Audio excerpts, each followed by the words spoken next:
Join us on Patreon and become part of our journey to uncover history's untold stories.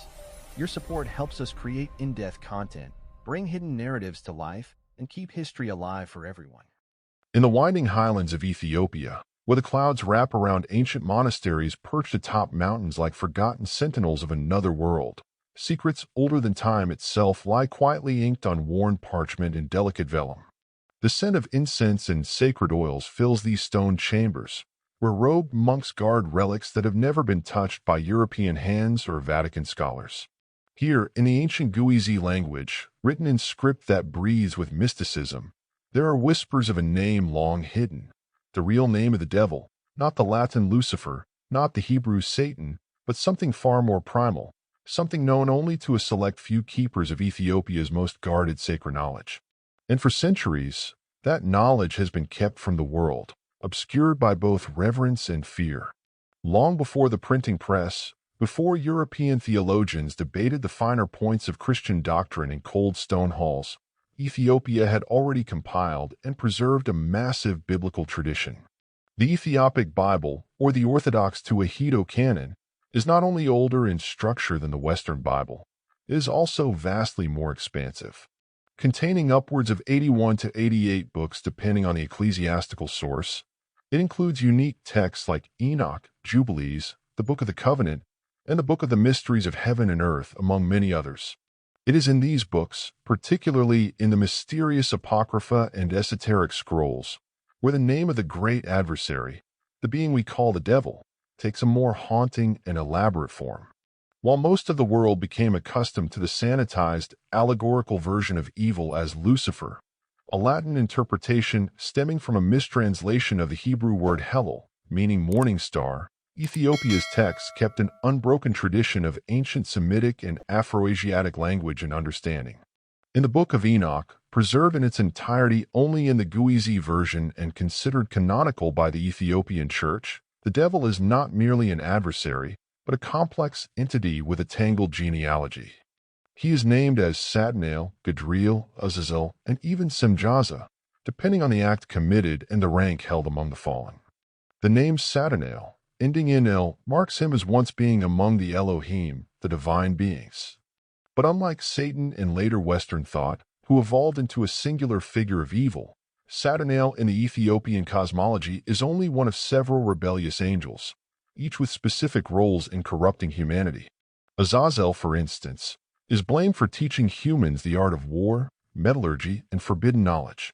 But Gadriel, another figure blamed for deceiving Eve, is sometimes conflated with the chief of the Watchers, Semjaza. These are not just names. They are titles, ranks in a vast celestial rebellion that predates Genesis.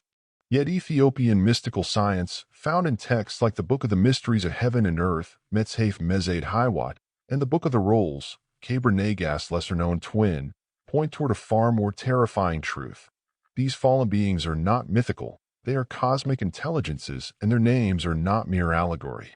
The Guizi script reveals the use of divine numerical codes and secret phonetics used by the early priests to encrypt the names of dark powers, names believed to possess spiritual resonance capable of summoning or banishing forces beyond our understanding.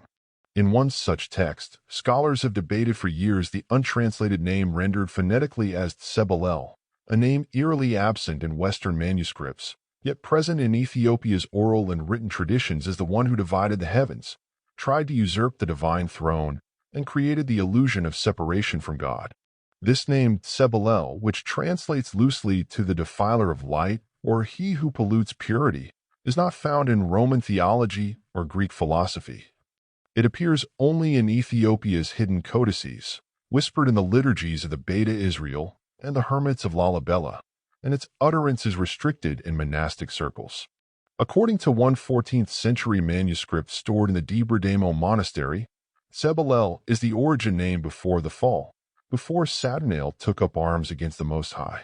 The Vatican, which maintains one of the largest collections of ancient manuscripts, has long shown an intense interest in Ethiopia's religious texts. During the Italian invasion of Ethiopia in 1935, Mussolini's soldiers looted many manuscripts from Aksum, Gondar, and other holy sites. Some of these texts mysteriously ended up in private Vatican archives. According to researchers and whispers among Ethiopian scholars, certain pages referring to the original name of the adversary were removed or never published. The question arises, why? One possibility is that the Ethiopic view of evil does not align with Western dualism. In Ethiopian theology, especially in the writings of Saint Yared and in the Zadokite priestly traditions, evil is not simply a counterforce to God. It is a misuse of divine energy. The being known as Sebel was not created evil, but chose to reconfigure creation for his own ends, fracturing the harmony of the divine order. His true name, then, is a symbol of sacred power corrupted, knowledge fallen into ego and rebellion.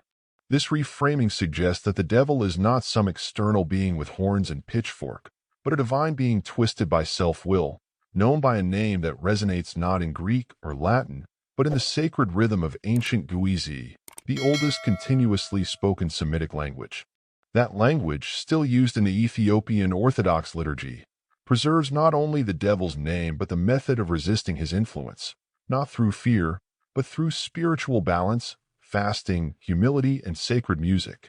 Moreover, these revelations challenge the broader assumptions of Abrahamic faiths.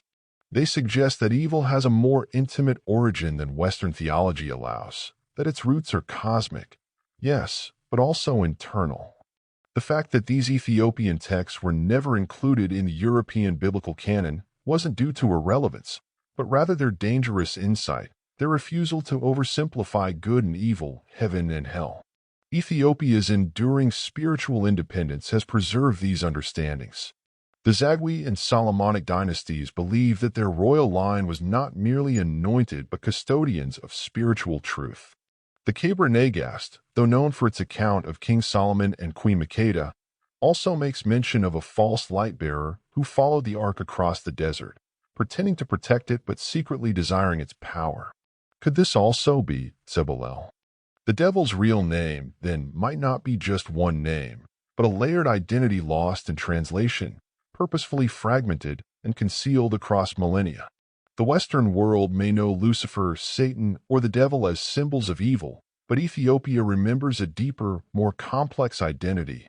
Sebel, the divine spark turned inward, the deceiver of the stars, the adversary not just of God, but of humanity's inner light. Until the global community dares to study these scrolls on their own terms, free from Latin mistranslation and Roman filters, the true name of the devil may remain buried beneath centuries of silence. But in the highlands of Ethiopia, it still echoes in the chants of monks, in the creased folds of parchment, and in the wind that brushes against the ark's ancient guardians.